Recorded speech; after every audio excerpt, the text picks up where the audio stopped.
नमस्कार दोस्तों। आज स्पीशियस केंद्र में आपका स्वागत है। दोस्तों, ये नोट्स सीरीज का दूसरा वीडियो है।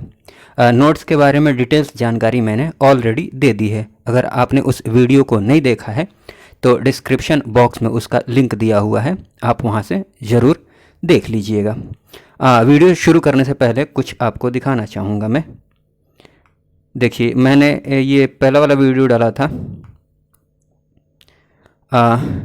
लगभग 15-16 मिनट का, जिसको एवरेज 1 मिनट 33 सेकंड मतलब 1.5 मिनट के आसपास देखा गया है एवरेज। बताइए, 16 मिनट का वीडियो 1.5 मिनट के आसपास। और देखिए, जो अभी 30 मिनट का वीडियो L1 डाला था, लेक्चर 1, तो उसको बस 3 मिनट 31 सेकंड मतलब 3.5 मिनट लगभग। ये 30 मिनट का वीडियो है। बताइए, इतनी मेहनत से वीडियो बनाने के बाद भी इतने अच्छे नोट्स, मैं गारंटी देता हूँ, अगर मार्केट में वैसा नोट्स मिल जाए, ऐसा नोट्स अगर आपको मिल जाता है तो आप ये वीडियो देखना मेरा छोड़ सकते हैं। मैं गारंटी देता हूँ। मैं तो बस आपसे रिक्वेस्ट ही कर सकता हूँ कि आप प्लीज़ वीडियो को पूरा देखिए, ठीक है। चलिए, बिना किसी देरी के वीडियो को शुरू करते हैं। और ये जो लेक्चर है ये L2 है, लेक्चर 2। तो L2 के नाम से आपको PDF मिल जाएगा। हाँ, PDF, चलिए बिना पासवर्ड के ही PDF मिलेगा, लेकिन पहले वीडियो को आप पूरा ज़रूर देखिए, ठीक है। चलिए शुरू करते हैं। पिछले वाले लेक्चर में जैसे आपको बताया था ना कि वेद त्रयी क्या होते हैं, कौन कौन से वेद आते हैं इसमें। 3 वेद, शुरू के 3 वेद, ऋग्वेद, सामवेद और यजुर्वेद। वैसे ही प्रस्थान त्रयी में क्या क्या आते हैं, ब्रह्मसूत्र, भगवद गीता एवं उपनिषद, ठीक है। चलिए अब हम शुरू करते हैं इस वीडियो को। चलिए जैन धर्म की बात करते हैं। ध्यान रखिएगा, ये लेक्चर 2 है और जो PDF मिलेगा ना, इसका वाला L2 के नाम से मिलेगा, L2 के नाम से, ठीक। और बिना पासवर्ड का PDF चाहिए तो मुझे थोड़ा टाइम लगेगा, मेरी भी मजबूरी है। मतलब 24 घंटे बाद, वीडियो अपलोड होने के 24 घंटे बाद आपको PDF मिल जाएगा, बिना पासवर्ड का चाहिए तो, ठीक। चलिए, हाँ, क्या था, जैन धर्म की बात की जाए तो जैन धर्म के संस्थापक कौन है, ऋषभदेव, ठीक। ये प्रथम तीर्थंकर हैं और इनका प्रतीक चिन्ह क्या है, बैल, ठीक। 23वें तीर्थंकर की बात की जाए तो 23वें तीर्थंकर कौन है, पार्श्वनाथ। वाराणसी से इनका संबंध है, वाराणसी में पार्श्वनाथ का जन्म हुआ था और प्रतीक चिन्ह क्या है, पार्श्वनाथ का सर्प, ठीक। 24वें तीर्थंकर जो सबसे महत्वपूर्ण है, महावीर स्वामी, इनका प्रतीक चिन्ह क्या है, सिंह, ठीक। ये 12वें तीर्थंकर को ध्यान में रखिएगा, वसु पूज्य, चंपापुरी मतलब भागलपुर से इनका संबंध है, वसु पूज्य, ठीक। और बात की जाए जो जैन धर्म है, जैन धर्म के 5 जो महाव्रत हैं, पंच महाव्रत क्या है, अहिंसा है, सत्य है, अस्तेय है, अपरिग्रह है। अहिंसा मतलब हिंसा नहीं करना, सत्य मतलब सत्य बोलना, अस्तेय मतलब चोरी नहीं करना, अपरिग्रह मतलब धन को इकट्ठा करके नहीं रखना। ये चारों का चारों पार्श्वनाथ ने दिया था, मतलब 23वें तीर्थंकर ने। और चौथा जो ब्रह्मचर्य है, चौथा व्रत, इसको किसने दिया था, महावीर ने, ठीक है ना। चौथा महाव्रत किसने दिया था, महावीर ने, ठीक। उसके बाद बात की जाए कि मोक्ष के लिए 3 रत्न कौन कौन से हैं जैन धर्म के अनुसार, सम्यक ज्ञान है, सम्यक ध्यान है और सम्यक आचरण है। देखिए, मैं डिटेल्स में चीज़ों को एक्सप्लेन कर सकता हूँ, बट ये वीडियो रिवीजन के पर्पस से बनाया गया, ठीक है। तो उतना ही एक्सप्लेन करेंगे कि जितना से काम चल जाए, जितनी ज़रूरत है, ठीक ना। चलिए, जैन साहित्य को क्या बोला जाता है, आगम कहा जाता है, ठीक है ना। भगवती सूत्र जो ये जैन ग्रंथ ही है, भगवती सूत्र में 16 महाजनपद का उल्लेख मिलता है, ठीक है ना। भगवती सूत्र जैन ग्रंथ है। सिद्धांत की बात की जाए, कौन कौन से सिद्धांत हैं, अणुवाद, सायवाद, सायवाद या अनेकांतवाद। और ये अनेकांतवाद सिद्धांत किसने दिया था, महावीर ने, ठीक ना। उसके बाद बात की जाए महावीर के जो जीवन परिचय की, तो महावीर का जन्म हुआ था 599 ईसा पूर्व में। कहाँ? कुंडग्राम, वैशाली में। कुंडग्राम या कुंडलपुर कुछ भी दिखे तो आप समझ जाइएगा कि एक ही बात है। कैवल्य की जो प्राप्ति हुई थी वो 42 वर्ष की उम्र में हुई थी। ठीक है। कहाँ? जृंभिक गांव के समीप, ऋजुपालिका नदी के तट पर और साल वृक्ष के नीचे। ठीक। और बात की जाए निर्वाण की प्राप्ति हुई थी 527 ईसा पूर्व में। जगह का नाम याद रखिएगा, पावापुरी। पावापुरी में निर्वाण की प्राप्ति हुई थी। पिता का नाम क्या है? सिद्धार्थ, जो कि ज्ञात्रिक कुल से संबंधित हैं। माता त्रिशला, पत्नी यशोदा हैं। दामाद जो हैं जमाली, ये प्रथम शिष्य हैं, ये भी ध्यान रखना जरूरी है। हाँ, ये जैन धर्म के वास्तविक संस्थापक किसको माना जाता है? महावीर को। ठीक है ना। और जो संस्थापक हैं जैन धर्म के वो ऋषभदेव हैं, बट वास्तविक संस्थापक किसे माना जाता है? महावीर को। ठीक। महावीर के अन्य नाम क्या हैं? केवलिन है, अरहत है, जिन्न, निर्ग्रंथ। ठीक है, एक बार रीडिंग मार लीजिए। हाँ, जो जैन धर्म का प्रचार प्रसार हुआ था वो कौन सी भाषा में हुआ था? प्राकृत भाषा में। ठीक है। चलिए, जैन संगीतियों की बात की जाए तो प्रथम जैन संगीति कहाँ पर हुई थी? पाटलिपुत्र में। किसकी अध्यक्षता में? स्थूलभद्र। और शासनकाल किसका था? चंद्रगुप्त मौर्य का। इसमें हुआ ये था कि जैन धर्म जो है ना दो गुटों में बट गया था, श्वेतांबर तथा दिगंबर में। और द्वितीय बौद्ध संगीति कहाँ हुई थी? वल्लभी गुजरात में। और अध्यक्षता किसने की थी? देवादि धर्मणी या क्षमाश्रवण। ठीक ना। इसमें जैन ग्रंथ को अंतिम रूप से लिपिबद्ध किया गया था। चलिए फिर बात करते हैं बौद्ध धर्म की। बौद्ध धर्म की बात की जाए तो बौद्ध धर्म के संस्थापक कौन है? गौतम बुद्ध। और बौद्ध धर्म के जो 3 रत्न हैं वो कौन कौन से? बुद्ध, धम्म एवं संघ। ठीक। और बौद्ध धर्म का जो प्राचीनतम ग्रंथ है, सबसे प्राचीन, वो क्या है? त्रिपिटक। इसके अंतर्गत क्या क्या आता है? विनय पिटक, सुत्त पिटक, अभिधम्म पिटक। ठीक। विनय पिटक नियम से संबंधित है, ये सुत्त पिटक बुद्ध के उपदेश से संबंधित है, और ये जो अभिधम्म पिटक है ना, ये दार्शनिक सिद्धांत पर आधारित है। ठीक। और बौद्ध संगीतियों की बात की जाए तो इसके लिए मैंने ट्रिक वाला वीडियो बनाया है, मन करे तो आप देख सकते हैं, नहीं मन करे तो नहीं देखेंगे तब भी चलेगा, बट देख लीजिए यहाँ पर। ठीक। प्रथम बौद्ध संगीति जो हुई थी ना वो राजगृह में हुई थी। ठीक। किसकी अध्यक्षता में? महाकश्यप या फिर महाकश्यप। ठीक। शासनकाल किसका था? अजात शत्रु का। दूसरी बौद्ध संगीति कहाँ पर हुई थी? वैशाली में। किसके शासनकाल में? कालाशोक के शासनकाल में। अध्यक्षता किसने की थी? सुबुकामी। ठीक। तीसरी बौद्ध संगीति कहाँ हुई थी? पाटलिपुत्र में, मोगली पुत्र तिस्य की अध्यक्षता में। शासनकाल किसका था? अशोक का था। और चतुर्थ बौद्ध संगीति हुई थी कुंडलवन में हुई थी, और अध्यक्षता की थी वसुमित्र ने। और शासनकाल किसका था? कनिष्क का था। ठीक है।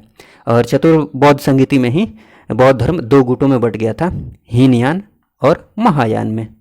और बौद्ध धर्म का जो प्रचार प्रसार हुआ था वो किस भाषा में हुआ था? पाली भाषा में। चलिए आगे थोड़ा सा हम गौतम बुद्ध के बारे में जान लेते हैं। गौतम बुद्ध की बात की जाए तो इनका जन्म हुआ था 563 ईसा पूर्व में लुम्बिनी में।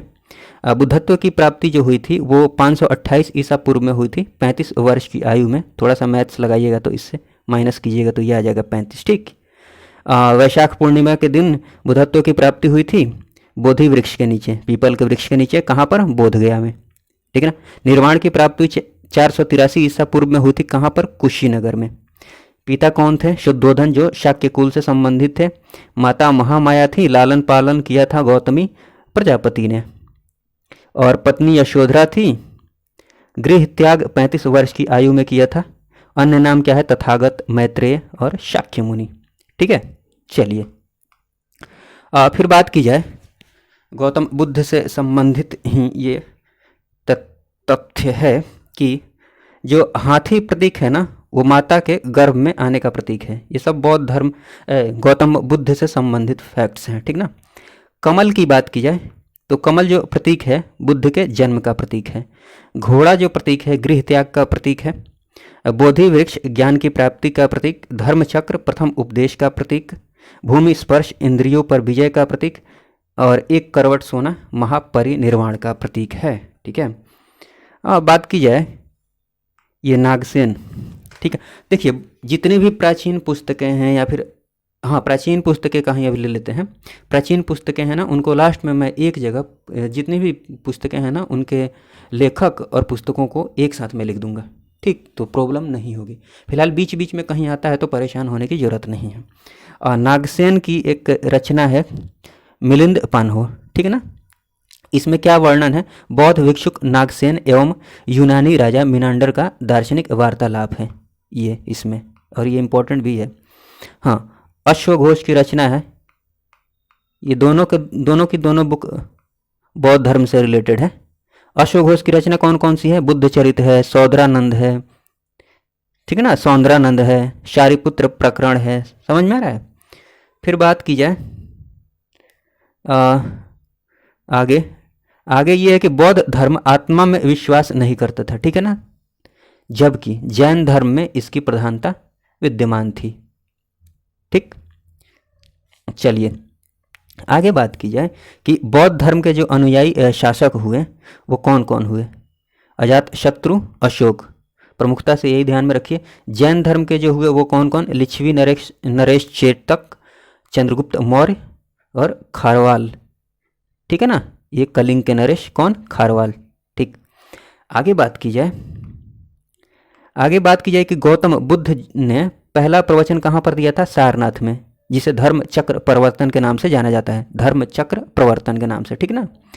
अंतिम उपदेश कहाँ दिया था? कुशीनगर में, सुबुद्ध के सामने, ठीक है ना, सुबुद्ध को दिया था। और जो गौतम बुद्ध के प्रथम गुरु अलार कलाम है, लगातार भ्रमण किए 40 साल गौतम बुद्ध ने लगातार भ्रमण किया, ठीक है ना, 40 साल तक उपदेश देते रहे। हाँ, केवल वर्षा ऋतु को छोड़कर, ठीक, वर्षा ऋतु को छोड़कर लगातार भ्रमण किया है। और हीनयान महायान में थोड़ा सा डिफरेंस देख लेते हैं। हीनयान की बात की जाए तो हीनयान का शाब्दिक अर्थ क्या है? निम्न मार्ग, और महायान का शाब्दिक अर्थ क्या है? उत्कृष्ट मार्ग। ठीक, बात की जाए कि मूर्ति पूजा एवं भक्ति में विश्वास नहीं था हीनयान को, ठीक ना, विश्वास नहीं था। और बुद्ध को हीनयान वालों ने बुद्ध को क्या माना है? महापुरुष माना है। ठीक, महायान की बात की जाए तो ये तो देख ही चुके हैं कि उत्कृष्ट मार्ग शाब्दिक अर्थ है महायान का। आत्मा एवं पुनर्जन्म में इनको विश्वास था, ठीक, और बुद्ध को देवता माना है। ठीक, और देखिए बौद्ध ग्रंथ की बात की जाए तो अंगुत्तर निकाय और जैन ग्रंथ की बात की जाए तो भगवती सूत्र, दोनों में 16 जो महाजनपद हुए ना उनका उल्लेख मिलता है। ये इंपॉर्टेंट है बहुत ज़्यादा। ठीक, बौद्ध धर्म की बात की जाए तो शिक्षा के जो केंद्र थे ना बौद्ध धर्म से संबंधित प्रमुख शिक्षा के केंद्र वो कौन कौन से थे? एक तो हो गया नालंदा विश्वविद्यालय, जिसकी स्थापना कुमार गुप्त ने की थी, विक्रमशिला धर्मपाल ने की थी, और वल्लभी गुजरात में है, ठीक है ना। ये 2-3 महत्वपूर्ण केंद्र हैं, आप नालंदा और विक्रमशिला जरूर ध्यान में रखिएगा। बात की जाए महाजनपद की तो सभी महाजनपद को मैंने नहीं लिखा है, जो जरूरी है उसको लिखा है। और महाजनपद की बात की जाए तो ये तीनों महाजनपद बिहार से संबंधित हैं। ठीक, अंग की बात की जाए तो अंग ये आधुनिक जो बिहार है, भागलपुर और मुंगेर, तो इसके अंतर्गत आता था अंग। ठीक, अंग की राजधानी चंपा है। मगध की बात की जाए तो अभी जो पटना गया वाला क्षेत्र है उसके अंतर्गत आता था मगध। इसकी राजधानी गिरिव्रज या राजगृह। वज्जी की बात की जाए, वज्जी 8 राज्यों का संघ था, ठीक है ना। वज्जी की बात की जाए तो अभी वर्तमान में जो मुजफ्फरपुर और दरभंगा है ना उसके अंतर्गत ये आता था। राजधानी क्या थी? वैशाली। और वैशाली ध्यान में रखिएगा, विश्व का जो पहला गणतंत्र स्थापित हुआ था ना वो वैशाली में ही स्थापित हुआ था लिच्छवियों के द्वारा, ठीक है। चलिए आगे बात की जाए तो बुद्ध काल का सबसे बड़ा तथा शक्तिशाली गणराज्य अभी तो मैंने बताया ना कौन था? वैशाली। हाँ, जो 16 में 14 महाजनपद में राजतंत्र था, 2 में गणतंत्र था। 2 कौन कौन से? वज्जी और मल्ल की राजधानी कुशीनगर एवं पावा थी, ठीक है। हाँ, दक्षिण भारत का एकमात्र जो महाजनपद था वो कौन था? अश्मक, जिसकी राजधानी पोत्तन या पोटिल है। पोत्तन या पोटिल कुछ भी दिखे, मतलब समझ जाइएगा कि अश्मक की राजधानी है। और रुकिए, ऊपर में कुछ यहाँ पर इम्पोर्टेंट फैक्ट्स हैं नोट में कि एशिया के ज्योतिपुंज के नाम से किसे जाना जाता है? गौतम बुद्ध को। लाइट ऑफ एशिया जो पुस्तक है इसकी रचना किसने की है? एडविन अर्नाल्ड ने। ये बुद्ध के जीवन पर आधारित है। ये सब बस रीडिंग मार लीजिए, बस जानने के लिए लिखा है। आजीवक संप्रदाय के प्रवर्तक मक्खली घोषाल, ध्यान रखिएगा। शून्यवाद के नागार्जुन, पाशुपत के लकू लीश, ठीक है ना। अब फिर बात की जाए, इसमें तो हो गया। अब बात करते हैं मगध साम्राज्य की। मगध साम्राज्य की बात की जाए तो मगध साम्राज्य के जो संस्थापक है किसको माना जाता है? बृहद्रथ को। ठीक, मगध साम्राज्य का उत्कर्ष कब हुआ? 6ठी शताब्दी ईसा पूर्व में। चलिए सबसे पहले बात करते हैं मगध साम्राज्य में हर्यक वंश की। ठीक है, हर्यक वंश की बात की जाए तो हर्यक वंश का जो संस्थापक है वो कौन है? बिंबिसार। ये डेट नहीं भी याद रखेंगे तो चलेगा, मैंने बस इसलिए लिखा है ताकि क्रम पता चले, पहले कौन आया था, उसके बाद कौन, उसके बाद कौन। ठीक, कभी कभी क्रम दे देता है, तो हल्का फुल्का क्रम भी ध्यान में रखेंगे तो चलेगा। हाँ, तो बिंबिसार संस्थापक है हर्यक वंश के। बिंबिसार को श्रेणिक के नाम से भी जाना जाता है, सेना रखने वाला, श्रेणिक के नाम से, श्रेणिक ध्यान में रखिए। बिंबिसार की और बात की जाए तो विवाह किया था महाकोशला से, जो कि प्रसन्नजित की बहन थी। चल्लना से लिच्छवी राजकुमारी थी। क्षेमा से मद्रकुल की राजकुमारी थी। ठीक ना। ब्रह्मदत्त की हत्या करके अंग को मगध में मिला लिया था बिंबिसार ने, और बिंबिसार ने अपने राजवैद्य जीवक को उज्जैन भेजा। ठीक है ना, प्रदोत्त के लिए। ये जरूरी है, ध्यान थोड़ा रखिएगा। फिर बात की जाए अजात शत्रु की। अजात शत्रु की बात की जाए तो अजात शत्रु बिंबिसार का पुत्र था, और इसका अन्य नाम क्या है? कुणिक।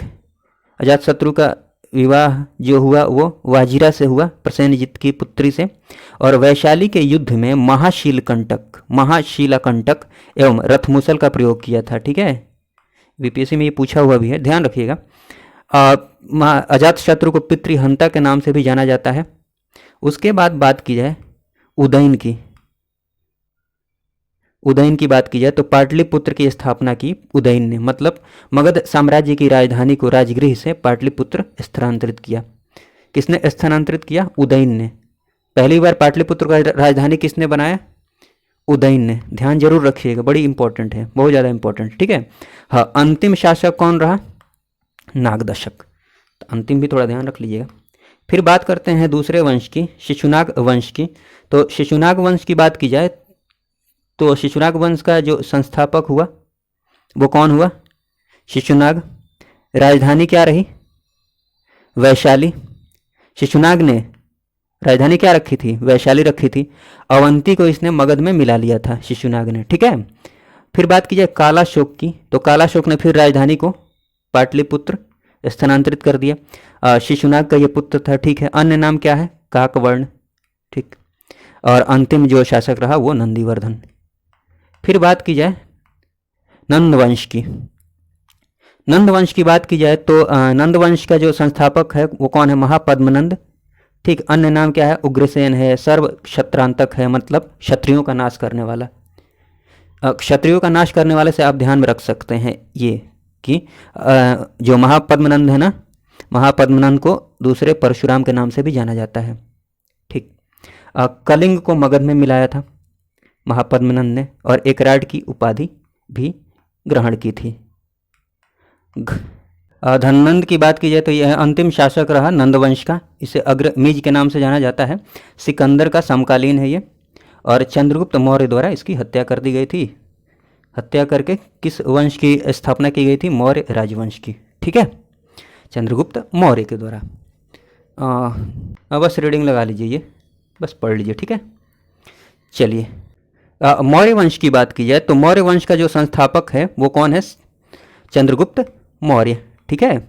और भारत को सर्वप्रथम राजनीतिक रूप से एकबद्ध किया चंद्रगुप्त मौर्य ने। चंद्रगुप्त मौर्य को कुलहीन कहा गया है किस पुस्तक में? मुद्रा राक्षस में, जो किसके द्वारा लिखी गई है? विशाख दत्त के द्वारा। सारी पुस्तकों को मैं एक जगह लिखकर नोट करके आपको उपलब्ध करा दूंगा। चंद्रगुप्त मौर्य को सेंड्रोकोट्स और एंड्रोकोट्स के नाम से भी जाना जाता है, ध्यान रखिएगा। सिकंदर के जो उत्तराधिकारी हैं, सिकंदर का जो उत्तराधिकारी सेल्यूकस, इसको पराजित किया किसने? चंद्रगुप्त मौर्य ने। ठीक। और सेल्यूकस की जो पुत्री थी हेलेना, इसका विवाह चंद्रगुप्त मौर्य से कर दिया। ठीक है ना। और दूत की बात की जाए तो सेल्यूकस निकेटर का जो दूत वो कौन था? मेगास्थनीज। जो चंद्रगुप्त मौर्य के दरबार में आया था। इम्पॉर्टेंट कुछ बातें हैं मेगास्थनीज से रिलेटेड कि मेगास्थनीज की जो रचना है वो इंडिका है, ध्यान रखिएगा। मेगास्थनीज ने पाटलिपुत्र को पॉलिम्ब्रोथा बोला है। मेगास्थनीज ने शिव को डायनोसियस बोला है, कृष्ण को हेराक्लीज बोला है, ठीक है ना। आगे बात की जाए कि चंद्रगुप्त मौर्य के बारे में बात की जाए कि चंद्रगुप्त मौर्य की मृत्यु कैसे हुई थी, तो संलेखना विधि द्वारा श्रवण बेलगोला में हुई थी, कर्नाटक में ये है। संलेखना विधि में क्या होता है, खाना पीना छोड़ देते हैं, मतलब कि जब तक कि जान ना निकल जाए, ठीक। चाणक्य की बात की जाए जो चंद्रगुप्त मौर्य का प्रधानमंत्री थे, इनका अन्य नाम क्या है, कौटिल्य और विष्णुगुप्त, ठीक। चाणक्य की जो रचना है अर्थशास्त्र है। अर्थशास्त्र में बस आपको यही ध्यान में रखना है कि ये अर्थव्यवस्था से रिलेटेड नहीं है, ठीक, ऑप्शन में दे दिया जाता है। अर्थशास्त्र बेसिकली शासन के सिद्धांत पर आधारित है, राजव्यवस्था राजनीति आदि पर, ठीक है ना। बिंदुसार की बात की जाए तो ये चंद्रगुप्त मौर्य का पुत्र है, जिसे अमित्रघात के नाम से जाना जाता है, मतलब शत्रुओं का नाश करने वाला, ठीक है। यूनानी लेखक के अनुसार ये अमित्रोचेट्स बोला गया है और जैन ग्रंथ के अनुसार सिंहसेन। आजीवक संप्रदाय का अनुयायी था बिंदुसार। बिंबिसार और बिंदुसार में कन्फ्यूज नहीं होइएगा। बिंदुसार ये मौर्य वंश से संबंधित है, जबकि बिंबिसार हर्यक वंश से, हर्यक वंश का संस्थापक था। कौन, बिंबिसार। ये है बिंदुसार, ये बिंदु हो गया क्या, नहीं, ब है बिंदुसार, ठीक है ना। तक्षशिला विद्रोह दबाने के लिए, तक्षशिला में जो विद्रोह हुआ था उसको दबाने के लिए इसने अपने पुत्र अशोक को भेजा था, दिव्यावदान के अनुसार ऐसा मिलता है सुनने में, ठीक ना। विदेशी यात्री की बात की जाए तो डायमेकस आया था, जो कि सीरियाई नरेश एंटियोकस प्रथम का दूत था, और डायोनिसियस आया था जो कि मिस्र नरेश टॉलमी द्वितीय का राजदूत था। सीरिया के जो शासक था एंटियोकस, इससे कौन सी चीज़ों की मांग की थी बिंदुसार ने, 3 मांग की थी। मीठी मदिरा की मांग की थी, सूखी अंजीर की मांग की थी, और एक दार्शनिक की मांग की थी, ठीक है ना। इसके अगले वीडियो में हम अशोक को देखेंगे, फिर मौर्योत्तर काल, फिर गुप्त वंश, गुप्तोत्तर काल, ये सब, ठीक है ना। सारी चीज़ें कंप्लीट हो जाएंगी अगले वीडियो में, ठीक है। इस वीडियो में बस इतना ही रहने देते हैं। वीडियो देखने के लिए आपका बहुत बहुत धन्यवाद। जय हिंद, जय भारत।